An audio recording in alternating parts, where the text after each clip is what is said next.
And we've got your black. Baby! 1 2 1 2 1 2 1 2. You ready? Somebody make some noise in this joint. KBLA Talk 1580 celebrates its 4th anniversary this year on Juneteenth. Here we go again.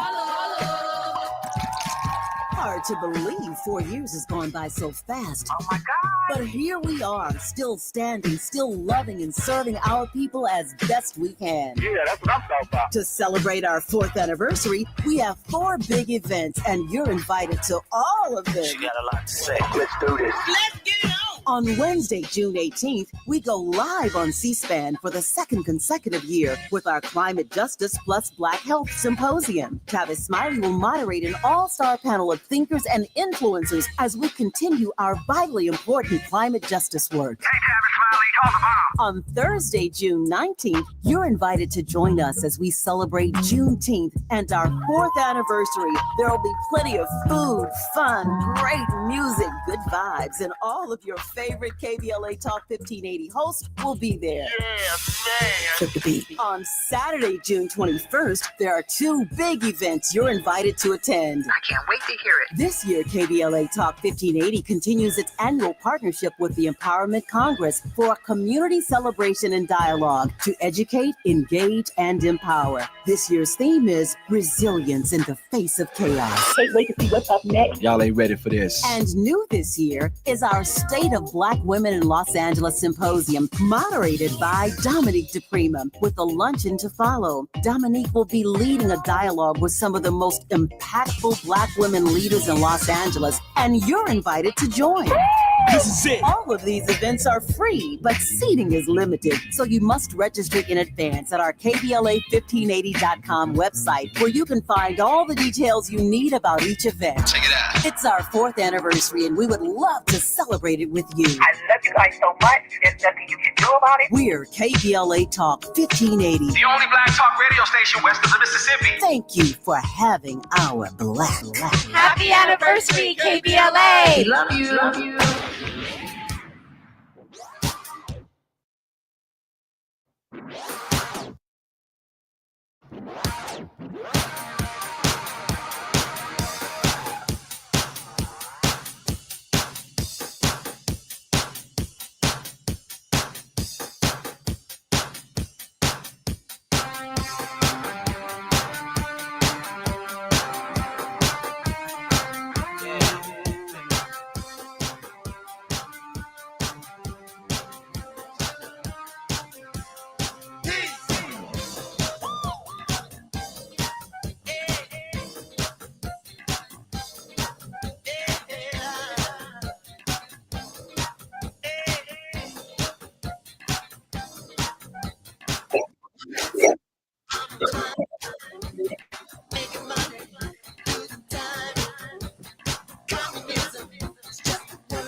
I'm Jesse Jackson Jr. Welcome forward to the Jesse Jackson Jr. Show.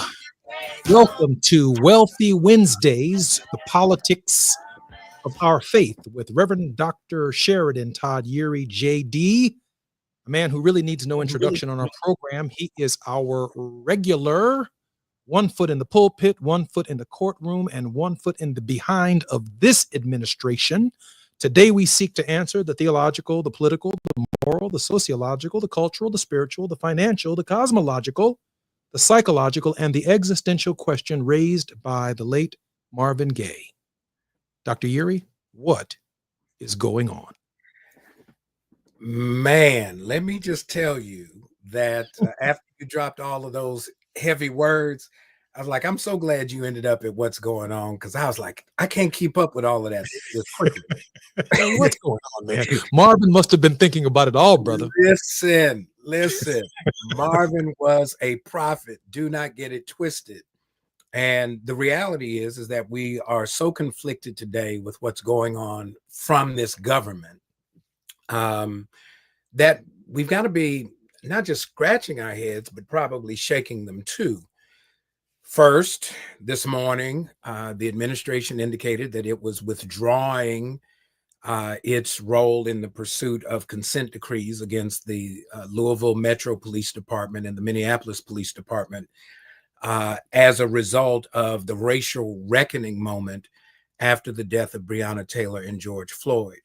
At the same time, its Defense Department accepts a $400 million airplane from a government that it once called a state sponsor of terrorism. Add to it that the South African president is at the White House, or was at the White House today, defending this notion that somehow or other former Dutch descended white South African landowners were victims of genocide, actually, in the quote taking of their land. And so there's a whole lot going on, and I'm not sure that we're necessarily paying attention, or if we're really paying attention, if we're not overwhelmed by the weight of it all, wondering what can we do about what's going on. You know, I've never seen an administration, and I know that we're going to come forward and have a broader conversation with this after the break. I've never seen an administration that goes out of its way to target Black people. Now, I just want to use the term people of color. I got it. That's politically correct. But every single day, it has something to do with Africans or Black people. And when I saw President Cyril Ramaphosa, whom I met on the very day that Nelson Mandela was freed, I was on stage with him on that day when Nelson Mandela emerged to the world, and young Cyril Ramaphosa was holding the mic for then Madiba, Nelson Mandela. And then less than a few short years later, maybe 30, maybe 40 years later, he is now the president of South Africa. But he comes to the United States to meet with Donald Trump in the Oval Office. And in the preliminary remarks, Reverend Uri, it looked like he had a wonderful conversation with Donald Trump, told him to bring his golfing buddies here with him. And Cyril Ramaphosa went for it. He jumped right at the opportunity to have a meeting in the Oval Office. And he came here, Reverend Uri, and got Zelensky'd. It really seems like these African leaders must come to understand that they have to touch base with the Congressional Black Caucus. They have to touch base with the Rainbow Coalition. They have to touch base with Brother Johnson over at the NAACP and Reverend Sharpton at the National Action Network and Johnny Mack at the National Action Network. You've got to touch base with Mark Morial before you all come to the United States and meet with Donald Trump. Do not disrespect us, because there are consequences when you think you can walk into this Oval Office without first touching base with Black folks. I'm Jesse Jackson Jr. When we come forward, Dr. Uri, 1 foot in the pulpit, 1 foot in the courtroom, and 1 foot in the behind of this administration. It's afternoon drive time with Jesse Jackson Jr. Only on KBLA Talk 1580.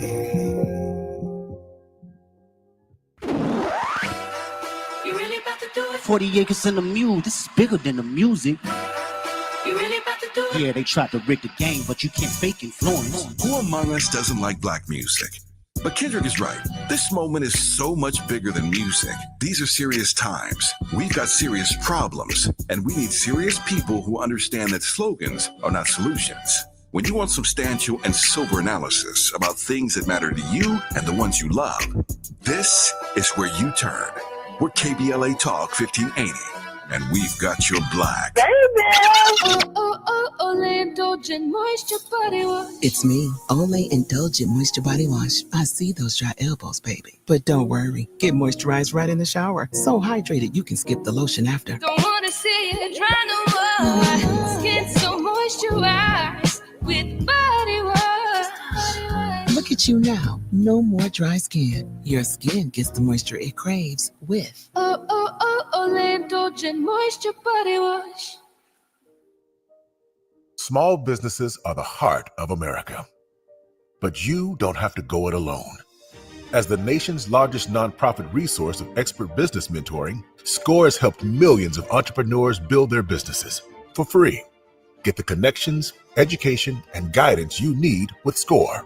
We're ready to help.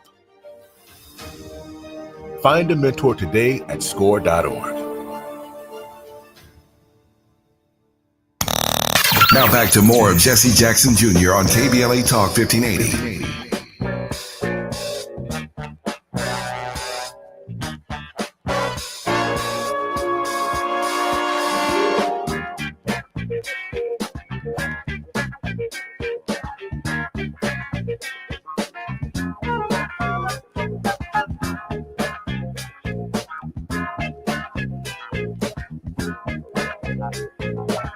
I'm Jesse Jackson Jr. Welcome forward to the Jesse Jackson Jr. Show. My very special guest is none other than Reverend Dr. Sheridan Todd Urey, JD, 1 foot in the pulpit, 1 foot in the courtroom, and 1 foot in the behind of this administration. Dr. Urey, let's get right to this. Let me go through this list right quick. The DOJ withdrawing consent decrees, the president dressing down Cyril Ramaphosa in the Oval Office today. In my opinion, he was Zelensky'd. The mayor of Chicago picked up a federal investigation, and Congresswoman MacGyver picked up some federal charges in Newark, New Jersey for standing with Ras Baraka. Reverend Dr. Urey, organize this sermon for us. You've got a good 17 minutes to get through the last 24 hours of news. Where do you want to start? Drawing down consent decree. Genesis 1. In the beginning, God created the heavens and the earth. And the earth was without form and void, and darkness covered the face of the deep. Chaos ruled rampant. And in the midst of this chaos, divine intervention was required. Otherwise, there would be no organizing of the chaos. Here's what we've got. This administration has never hidden its hand about what its intentions would be. And so from the November election until now, what is troubling about a part of the announcement about withdrawing the Department of Justice's participation in the enforcement of a consent decree is that in Louisville, the filing of the motion was without opposition from the city of Louisville. Now, mind you, city of Louisville has a Democratic mayor, mostly Democratic Metro Council, and yet they said, we don't disagree. And then the mayor stands at a press conference and says, well, the reason we didn't oppose it is because we just want to move on. No, what you want to do is you want to avoid judicial oversight of the protection of constitutional enforcement. Now, this is a reversal for the mayor who, when the judicial decree was first offered, was supportive of it, given the very nature of the behavior of the Louisville Police Department. And the political implications. Remember, going into the fall election, the momentum was believed to be behind Vice President Kamala Harris to defeat the now incumbent of the White House. And what happened was we ended up with, what happened was, you know how we say, somewhere along the line, the math got funky and the allegiances and the alliances were not followed through. And so now you have a president who believes by virtue of the popular vote and the electoral college vote that he now has a mandate to reset the frame of what civil rights law and civil rights enforcement actually looks like. So now that you have a new administration, why draw attention to yourself? If he's going to give you the gift, you don't look a gift horse in the mouth when you don't have to, appear before a federal judge who has to sign off on whether or not you've complied with the terms of the consent decree. We get to get rid of it, and it was filed that the motion to dismiss would be granted with prejudice, which means that you can't bring it back. So, in terms of the legal positioning, it has been my concern all morning. And that's an agreement. That's an agreement with the city before they went to court. The city signed off on that, not to file an opposition. They reached out, asked the city, would they oppose? City said, we're not opposing. And that's Democrats. That's Democrats. Okay, good to know. Good to know. Democrats with an edge. Now, let's remember that Democrats and Republicans are both beholden to some of these interests. The FOP has a say in it, right? You have a mayor in Louisville that has to get ready to run for re-election. So he's playing the cards, right? Can he avoid the enforcement issue and the fiscal accountability that comes with it, because consent decrees are not cheap, and at the same time try to position himself to run for re-election, relying on some kind of appeasing of Black folks in, say, West Louisville, who are often put upon, and I could say some other words about upon, but they're crapped on by lack of investment and lack what's going on there. But flip it, right? In Minneapolis, where we saw George Floyd be killed on camera. Listen, this is not a part of your imagination. You don't have to try to think about what does it look like for a black man to lose his life at the hands of the police. You saw it. He was dead before they lifted him up from the pavement. And after the conviction at state and federal level, we heard some rumblings that this administration might actually be considering pardoning Derek Chauvin on the federal charges, even though the Attorney General, Keith Ellison, says the state charges will hold. The president doesn't have pardon power over state convictions. But for the fact, oh, by the way, since we're talking about the election, Governor Tim Walz, who's the executive of the state of Minnesota, has something to say, along with Keith Ellison, the Attorney General who prosecuted Derek Chauvin, about whether or not there might be a path similar to what happened in Illinois after the killing of Laquan McDonald in the street, shot several times when he was already on the ground. That is there a mechanism to create a state version of a consent decree for violation of state constitutional rights? And so what's going on right now is the same thing that's been going on from the very beginning. Black folks are an endangered species. At the end of the day, an administration that will continue to do this, Big Mama used to say, you expect nothing from a pig but a grunt. And so the pig is grunting. And why do we keep expecting that a pig is going to give you anything other than maybe bacon on one end and chitlins on the other, to expect that somehow or other it's going to become this bastion of equitable demonstration of justice? We've got to hold the administration accountable. And so I've been pushing to figure out, what are we going to file? When are we going to file it? Because we're on the clock to make sure that the city doesn't get a pass to hide behind a $400 million jet and the indifference of the federal administration around the justice issue of our days, which not only affects Black people, poor white people are jammed up in this too.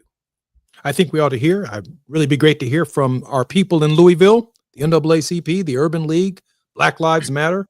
We'd like to hear from you all real soon in the streets. It's okay to hold a press conference and share your disagreement with the city of Louisville getting engaged with the Department of Justice, the Trump Department of Justice, to withdraw the consent decree. Y'all ought to speak up. We need to hear from y'all to know that you all are existing.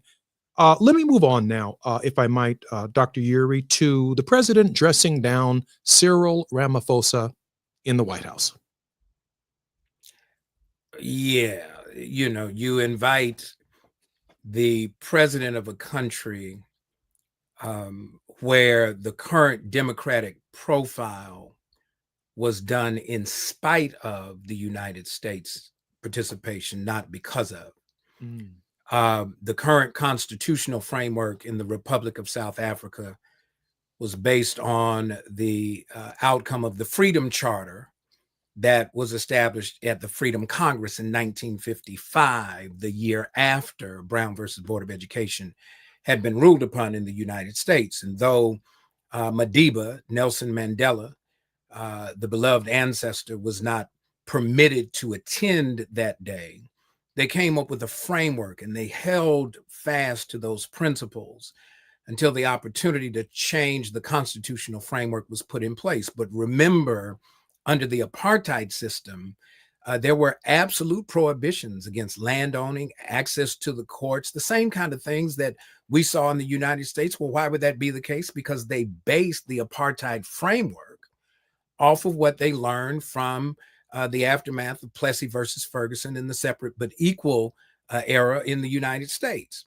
And so it shouldn't be surprising to us that we would see a public flogging of a Black head of state about something as simple as the misstatement that somehow or other those who were able to acquire land at the expense of Black landowners are somehow facing genocide because justice is being enforced. If you ever wanted to see what kind of pushback you're going to get from any reparations agenda, look at how this administration is treating the president of the Republic of South Africa in the aftermath to bring 53 or so white South Africans to the United States, even with all of the air traffic control issues. They ain't have no problem getting into Dulles Airport to be refugees of the United States government with a unique and particular pathway towards citizenship that other Black and brown people do not get. At the end of the day, when Marvin Gaye, the community theologian, the cultural critic, raises for us the fundamental question of the day, what's going on, is we still getting hustled.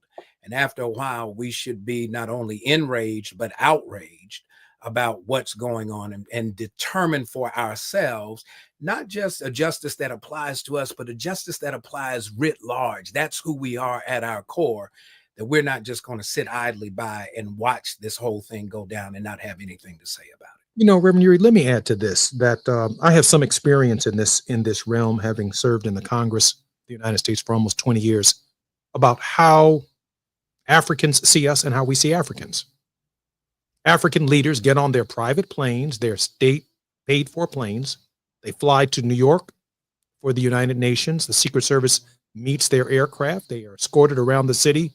They're treated like kings. They stay at the top of the Waldorf Astoria, go speak at the UN, get back on their plane, and they go back home. Rarely do African presidents venture into the interior of the United States. Rarely do you see them on the west side of Chicago. Do you see them in Los Angeles? Do you see them on the south side of Chicago? Do you see them in Atlanta, Georgia? They come to New York. They come to Washington, oftentimes not even getting an Oval Office visit. The highest office that they can meet with in the United States is the State Department. That's the way they treat African leaders. So here we have the rare occasion where an African leader, a very powerful leader on the continent of Africa, meets with the President of the United States, and he gets Zelensky'd. He talked about and talked to the President of South Africa like he was a child. And then he put up a big video, turned the light down in the Oval Office, and played a video out of context of Africans reacting or relating to an African who was white farmer. That's what we saw. That's what the world saw today, in case you weren't watching the news. You ought to Google it, look for it on YouTube. It was nothing short of amazing. But on this question of how we see each other, why don't African leaders, one, venture into the interior? Number two, why don't you call Jesse Jackson? Why don't you call Al Sharpton? Why don't you call Mark Morial? Why don't you call the head of the NAACP? Why don't you call the head of the Black Caucus and let them give you some advice, not the expensive consultants that you pay hoping for a meeting with the president, and let us tell you exactly who and what you are dealing with before you come here and embarrass yourself. One of the things that President Cyril Ramaphosa said to the president is, listen, I can't bring you today. We have no expensive jets to give you. I mean, he did get a couple of shots in. But in that Oval Office context, there is just no way around the flogging, Dr. Yuri, that you said he actually took on that occasion. It doesn't stop right there. Reverend Yuri, your thoughts about the Department of Justice opening a federal investigation into the mayor of Chicago based on a speech that he gave. In fact, I expect you to have a federal investigation on you before the show's over. So be careful. Well, I've already been through one. Listen, here's the deal. Kash Patel said they're moving out of the J. Edgar Hoover building as the headquarters of the FBI. But he didn't say they were abandoning the principles and the perspective of J. Edgar Hoover in terms of how enforcement is done. And so you can change the appearance of the building, but if you haven't changed the core of the system, you actually have the same thing. And our challenge has been when you have foreign governments who are reliant upon, in many instances, foreign aid from the United States, often in the billions of dollars. When you're trying to look after the self-interest of the most vulnerable in your country, you're not left with too many options except to come and take your public flogging. As to whether or not there would be a conversation with the legacy civil rights leaders and organizations, I believe what we're seeing in real time is that this government, going back probably to Newt Gingrich's contract on America. They called it a contract with America. They put a hit out on America, quite Yes, honestly, they did. midterm from in President Bill Clinton's first term, to begin to unravel the infrastructure that would support a more just America. So they came after state legislatures and state executive chairs. We got distracted by the big shiny thing like it was the Jedi mind trick. And while we were trying to win the White House, they were taking a number of the state houses, because what they're ultimately after is dismantling the 14th Amendment. Birthright citizenship is the test case. It's not the totality of what they're after. And so we have to be very astute. Just because they don't want to teach history doesn't mean that we should not know history, because they've never taught us history the way history should be taught anyway. And so while we're sitting there trying to be graded on somebody else's lackluster mediocrity, we have to be clear on what has happened historically and not be discouraged nor dissuaded about what's really going on. Here's what I will say. In this moment, we've got to be ready to push back. Litigation, legislation, education, agitation, and demonstration. But whatever it is, the mantra is, hell no, we won't go.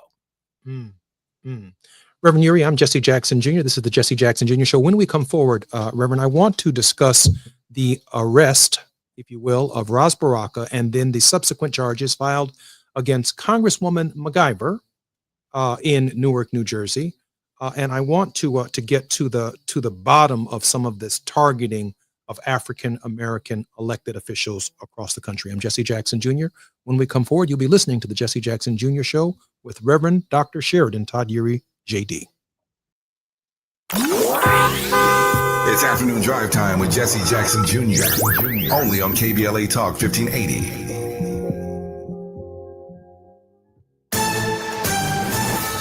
I'm Amber Payton with BIN News Now. President Trump confronted South African President Ramaphosa in the Oval Office, accusing the country of genocide against white Afrikaners. But we have many people that feel they're being persecuted, and they're coming to the United States. So we take from many locations if we feel there's persecution or genocide going on. Ramaphosa denied it, blaming a minority party for racial tensions between blacks and whites.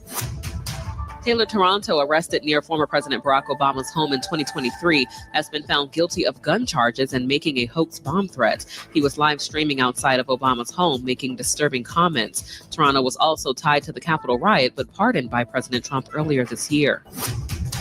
And the WNBA is investigating alleged racist comments towards Chicago Sky star Angel Reese during a game in Indianapolis. Get BIN News on demand 24/7 on the iHeartRadio app. Right now, there are young people across the world facing a tough choice: continue their dream of education or drop out to help their family put food on the table. You can help change their future in a single moment. See how far your support can go at unbound.org. This is the KBLA Sports Minute with Ray Richardson. Game 1 in the NBA Western Conference Finals goes to Oklahoma City. OKC used a dominant second half Tuesday night to pull away for a 114-88 win at home over Minnesota. Game 2 in the best of 7 is Thursday night at OKC. Indiana and New York meet up tonight in Game 1 of the Eastern Conference Finals. 4 p.m. tip-off LA time. The Dodgers snapped their 4-game losing streak. They beat Arizona 4-3 in 10 innings. The Angels won their 5th straight. They beat Oakland 7-5, longest winning streak for the Angels since June 11, 2023. NFL owners voted Tuesday to allow NFL players to compete in flag football in the Summer Olympics here in LA in 2028. The Summer Games in LA will be the first for flag football as an Olympic sport. The Olympics are scheduled for July 14th to the 30th. That could be a problem for NFL players. Most NFL teams start their training camp within those 2 weeks. No debates, no speculation, just the info you need. That's your KBLA Sports Minute. I'm Ray Richardson on KBLA Talk 1580.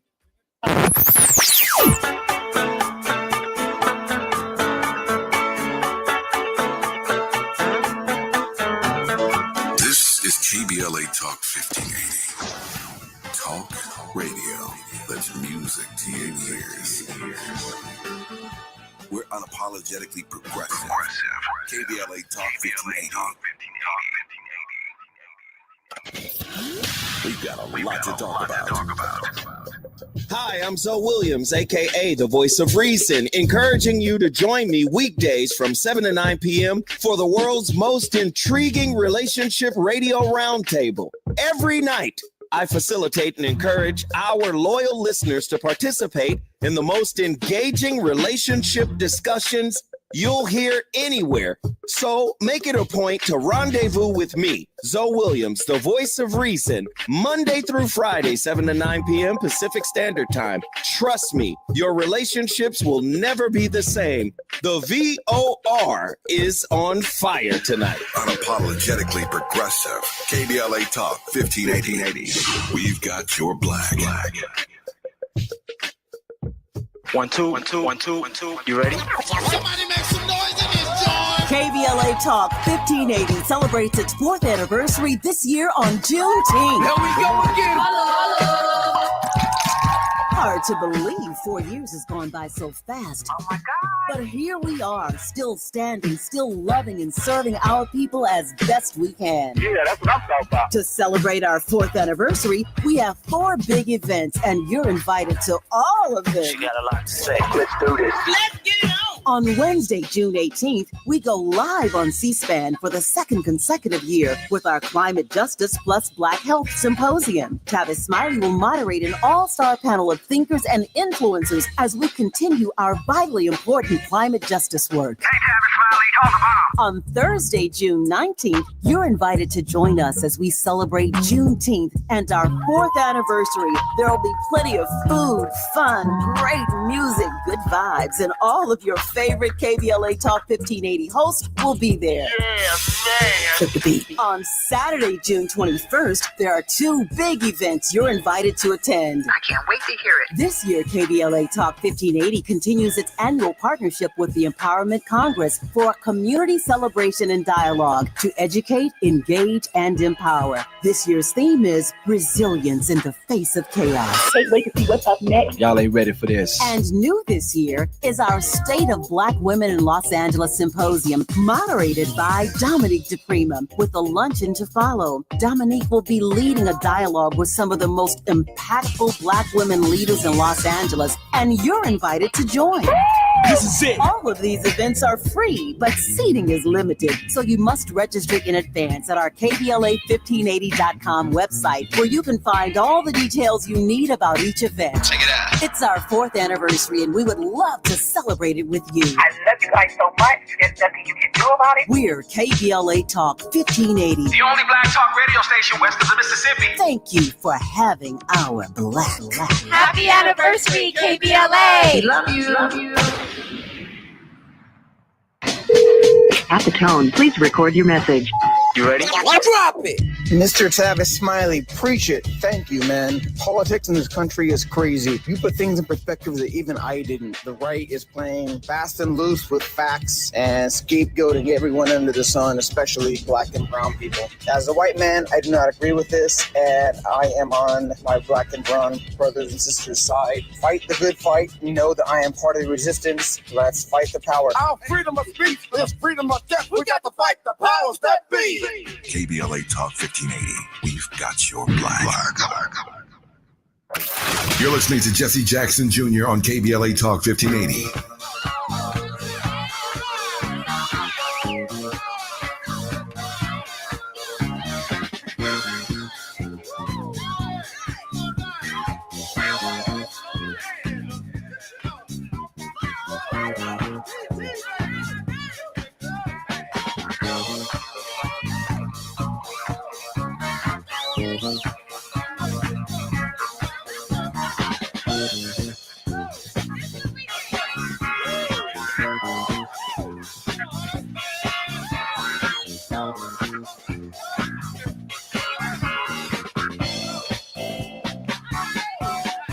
I'm Jesse Jackson Jr. My very special guest on Wealthy Wednesdays, the politics of our faith, is Reverend Dr. Sheridan Todd Uri, J.D., 1 foot in the pulpit, 1 foot in the courtroom, and 1 foot in the behind of this administration. Dr. Uri, welcome forward to the Jesse Jackson Jr. Show. You keep putting my government name out there, Doc. I just need you to know I'm feeling some kind of way. My mama would be honored, but I'm a black man in America. I need you to just be a little more careful. Thank you, Reverend. Listen, our very special guest tomorrow will be none other than NBC's leading political reporter, Jonathan Allen. Jonathan works the White House and all political things for NBC. He's one of the most award-winning journalists in the United States, and he will be our special guest. He has some new revelations, we believe, from his book, Fight, since the president has made his announcement about his present health needs and health concerns. Of course, the president remains in our prayers. During the break, I shared with Dr. Yuri, I asked him whether or not he was having a good time on the show. And he sent me a text message. He said, our phones are tapped for sure now. And I said, yeah, chicken thighs on Wednesdays all across the federal prison system. It's not as bad as I thought it was, having been there. And he said, well, is it fried or baked? Asking for a friend. I said, baked. Some of the brothers steal chicken out of the kitchen, and they found a way to fry them in the microwave back in the unit. And he said, survival by any means necessary. Yeah, that's exactly what it is, brother. So if you don't have a problem with chicken thighs on Thursday, man, we can keep moving forward with this program. Speaking of chicken thighs on Thursday, Congresswoman MacGyver picked up 2 charges trumped up by the Trump administration as a result of the arrest of Mayor Ras Baraka in Newark, New Jersey. Your thoughts on the video that we all saw that showed the ICE agents roughing up the mayor and pushing members of Congress who were there for their oversight responsibilities? First response is this really what we're doing? Sometimes we get a little too analytical with looking at the strange, bizarre, and the unacceptable.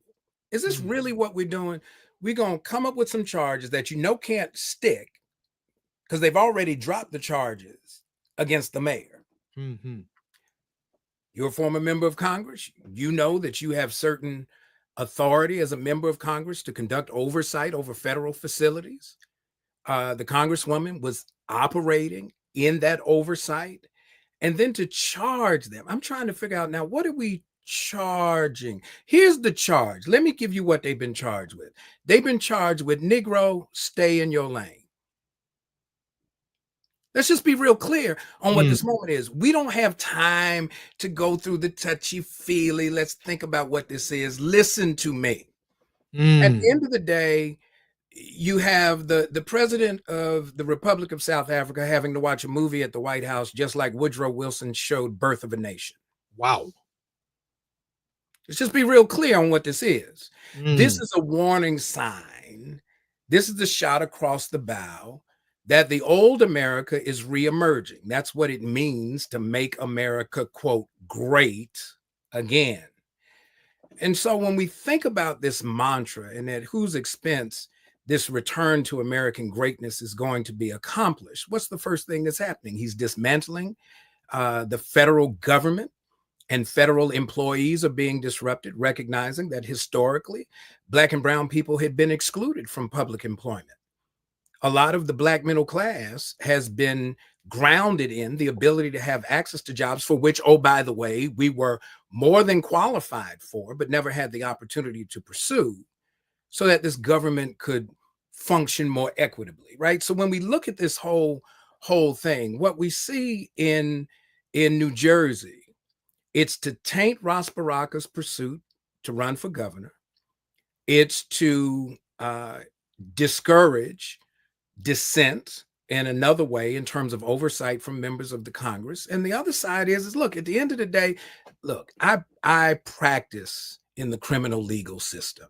I'm still trying to figure out what crime was committed in the presence of law enforcement officers that gave them probable cause to make an arrest. They knew she was a member of Congress. They knew he was a sitting mayor. Obviously, they've dropped those charges. The magistrate judge was a bit dismayed in the hearing where the charges were dismissed, and they released the Congresswoman. She appeared remotely from D.C. to be released on her own recognizance. I want to see what they're going to put on the record as the factual support for the charge and see how zealously they're going to pursue it. Look, at the end of the day, we've got to tap into the ancestral strength of those who have gone before us. And let's not somehow think that we get a pass from this level of fight simply because we've advanced beyond, say, Brown versus Board of Education or the Great Society plan of the 1960s. We still catching hell. That's why Marvin Gaye's voice rings from beyond the grave. What's going on? I'll tell you what's going on. You still on the menu.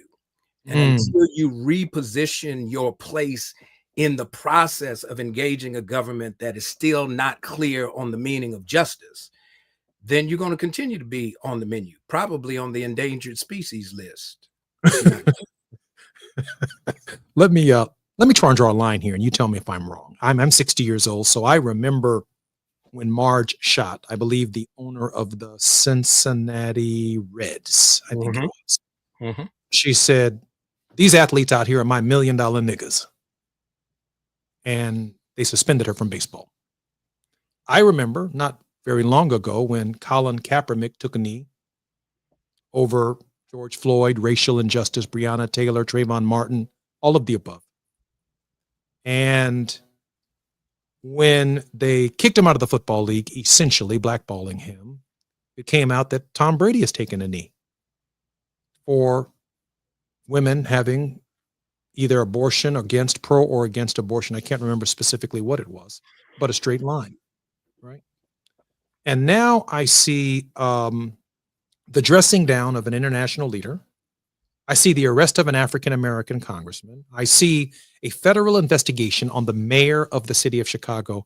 Am I missing something here, or are we looking at a resurgence of, let's say, the old Jim Crow era? I'm struggling with the idea that somehow these issues, which happen every day in Black America, somehow they are being heightened, they're being elevated, and Donald Trump is specifically targeting the discord associated with that. I have about a minute before the break.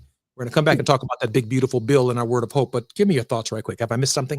I'm going to give you my, and it goes back to the days since the administration is after public broadcasting and NPR. I can't remember whether it was Electric Company or Sesame Street, but one of them had this adage: one of these things is not like the other. Which one is it? Do you know? When we look at the comparison of what it means to be white versus Black in America in 2025, there's still a stark contrast. Name for me another white legislator who has been arrested for conducting oversight. Name for me another white legislator who has been targeted by this government. At the end of the day, we can't keep letting them urinate in our face and telling us it's rain. Wow.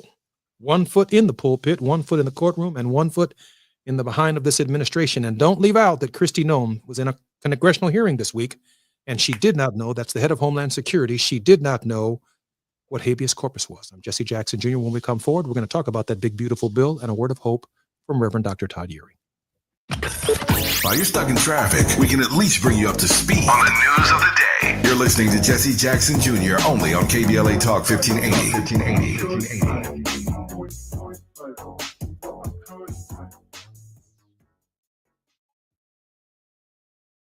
Attorney advertising. Prior results do not guarantee future outcomes. Founded in Los Angeles in 1986, litigation powerhouse Quinn Emanuel has deep roots in the Los Angeles community. Since 2007, we have litigated some of the largest fires on the West Coast. We are proud to be the only AmLaw 100 firm in the country to represent wildfire victims, giving affected individuals, families, and businesses the same focus and individualized attention we devote to our Fortune 500 clients. BTI Consulting has repeatedly recognized Quinn Emanuel as among the 4 law firms in-house counsel least like to oppose in any litigation, and we are often deemed the most feared. And after securing over $80 billion for our clients in various matters firm-wide, we understand why. If you have been affected by the recent wildfires in Altadena and the Palisades and would like to discuss your situation further, please contact wildfire support at QuinnEmanuel.com or call us at 213-443-3050. Quinn Emanuel is proud to sponsor Conversation Live Altadena Rising with James Farr on KBLA Talk 1580. Attorney advertising. Prior results do not guarantee future outcomes.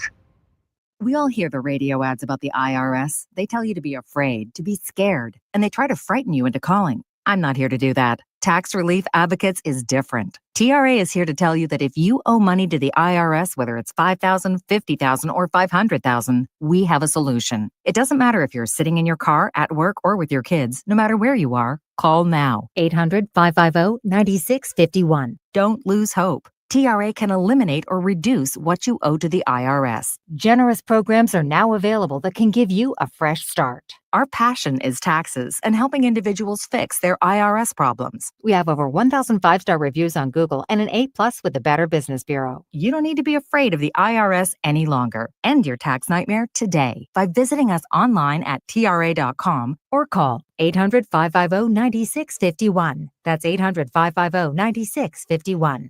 Tax Relief Advocates, real solutions for real people. Hey there, Los Angeles. This is James Lucky Jr., publisher and editor of Los Angeles News Observer. Are you hungry for news that matters to you in the African-American communities of Los Angeles? Well, buckle up, because we got the scoop you've been craving. Stay in the know and never miss a beat with our free weekly publications conveniently available near you. Or hop on the digital wave and become an exclusive subscriber at OGNSC.com. Don't forget to join the party on Instagram and Twitter at OGNSCINC for behind-the-scenes access and sizzling updates. No more FOMO. Let's stay informed, connected, and empowered together. It's never too early to start talking about money in realistic ways with your kids. JP Morgan Chase navigates how to educate your kids now about creating long-lasting, healthy money habits. Whether your kids are in elementary school, high school, or college, now is a great time to start a conversation about ways to create healthy money habits as they grow, ultimately benefiting their financial future. Talking about money in a realistic way to support your kids' lifestyle and dreams, your first banking account geared towards high school or college. It's never too early. Explaining the basics, what you earn and what you spend, building financial confidence starts with getting organized. Learning and practicing vital money skills now will stay with them for life. Tools they will have to stay on top of their finances and achieve their goals. This segment is sponsored by JP Morgan Chase.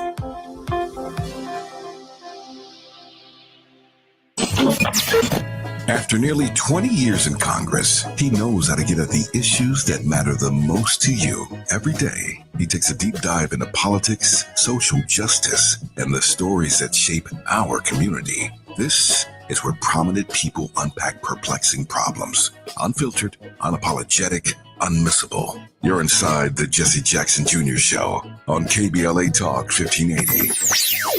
The Comedy Connection series featuring KBLA's Zoe Williams, the voice of reason, and the alpha male of comedy, Ray Grady. We're going to transform relationship disasters into stand-up material live at Inglewood's Miracle Theater on May 31st at 7 p.m. Pacific Standard Time. My clinical team will disclose all of your dating woes, while the alpha male of comedy, Ray Grady, has hand-selected supremely talented comedians to roast all of our tragic relationship choices. I dare you to bring your ex's phone number, because Ray, he's going to text it live, and the crowd will be sourcing emojis. Tickets are moving swiftly, so don't hesitate to grab yours at themiracleinglewood.com before I diagnose your dating history as a pre-existing condition.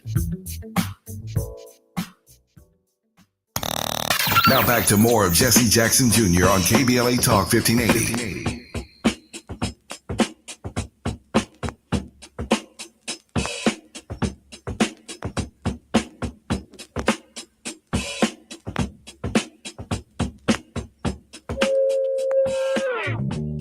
Jesse Jackson Jr. only forward thinking. Jackson Jr. Show. We're keeping it moving right here. My very special guest is Dr. S. Todd Urey, lawyer, PhD, minister, and practices in the courtroom. He is our very special guest. Dr. Urey, welcome forward on the Jesse Jackson Jr. Show. My name is Kunta Kinte.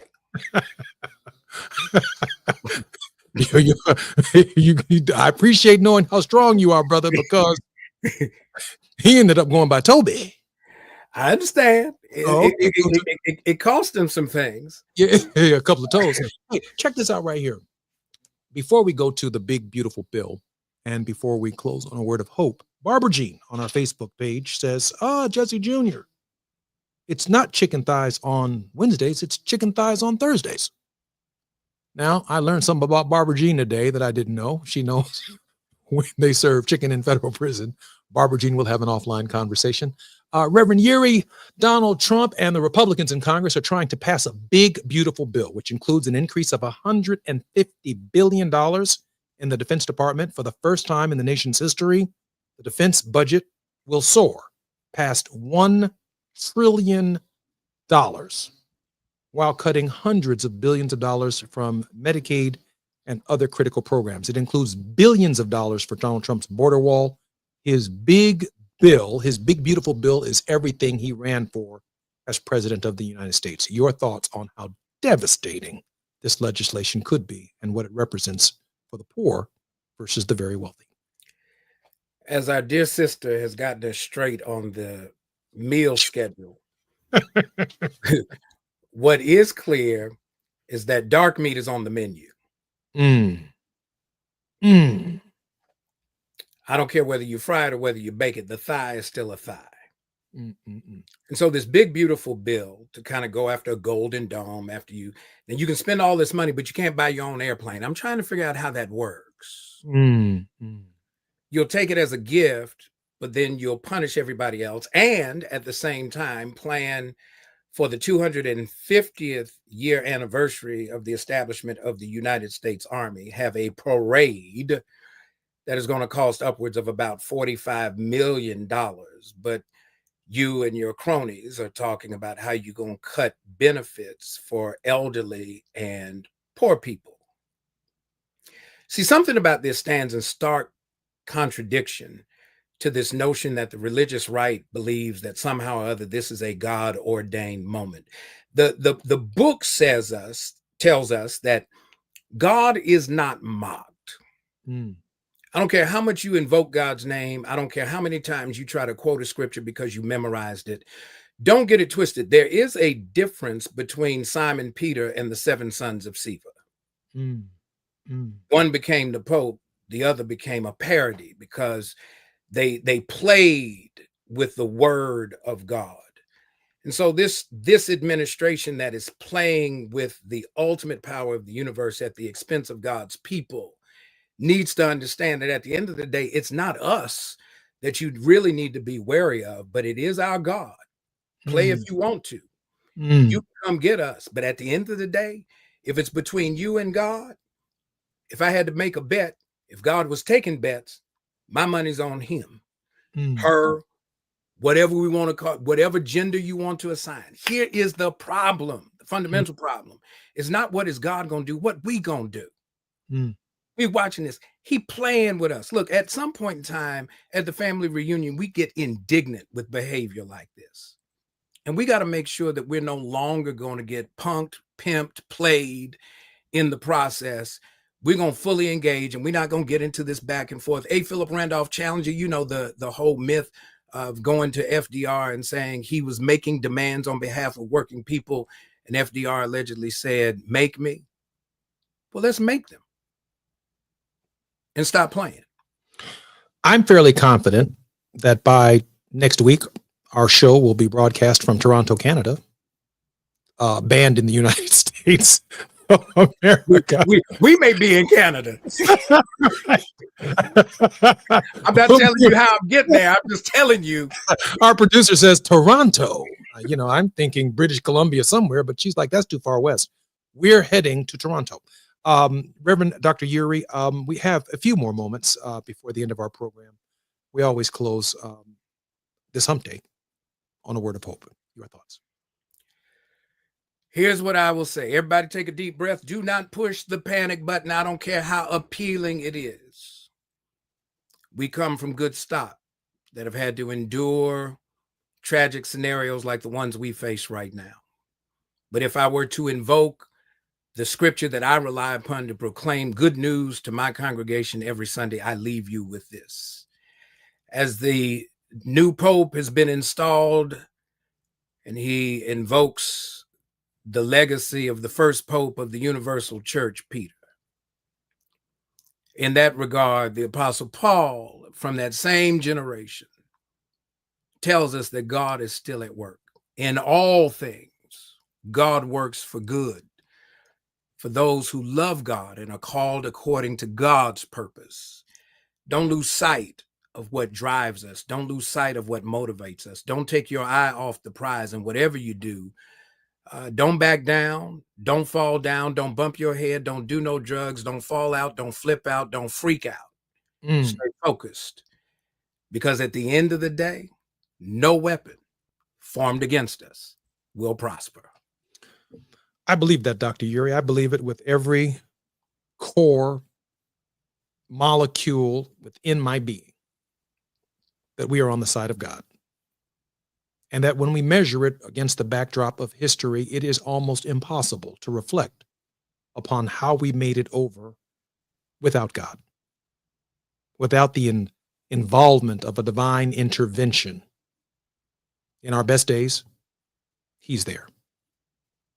In our worst days, He's there. At the mountaintop, He's there. He can also be found in the valley. And so let us not give in to anxiety. Let us not give in to depression. Let us not give in to hopelessness. There is a way out. There's a way out for all of us if we come together, if we stop complaining about what we don't have, if we use what we got. It is impossible. There are not enough hours or minutes in the day to cover the sheer amount of news and troubling stories that confront us. We have to take, as Dr. Uri said, a deep breath. We have to be still in the moment and listen to the spirit energy from 1619 to the present that has guided us, that has seen us over, that has given us the capacity to sustain ourselves in spite of ourselves. I want to thank today Reverend Dr. Todd Uri for his amazing contribution to the Jesse Jackson Jr. Show and Wealthy Wednesdays with S. Todd Uri. Reverend Uri, hope to see you next Wednesday. I'll meet you in Canada. That's exactly where we're going to be. I want to thank our engineer, Taz, who's deep in the background. I want to thank Miles, who's also deep in the background, and our executive producer, Gina Towns. Until tomorrow with Jonathan Allen from NBC, we're going to take a hard look at the former president's health and whether or not decisions could have been made differently that could have kept our nation from being on its present course. I'm Jesse Jackson Jr. When we come forward, it will be tomorrow. KBLA 1580 Santa Monica.